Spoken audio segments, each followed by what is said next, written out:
আমি ওই ব্যক্তিকে জান্নাতের আঙ্গিনায় একটা ঘরের গ্যারান্টি দেই যে ব্যক্তি তর্ক করার সময় নিজে হক এটা জেনেও সে তর্ক থামিয়ে দেয়।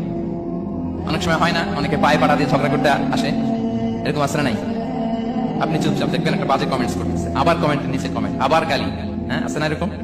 বিষ্ণু বলেন নিজে হক এটা জানার পরেও আর যাতে তর্ক না বাড়ে, যে তর্ক থামিয়ে দেয় জান্নাতের আঙ্গিনায়, তাকে আমি একটা ঘরের গ্যারান্টি দেই।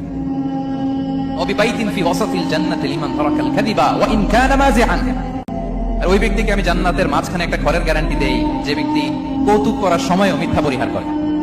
করতেছে কৌতুক, ফান করতেছে, হিজ কিডিং, পান করে, কৌতুক করে, কিন্তু কৌতুকের সময় সে মিথ্যা বলে না।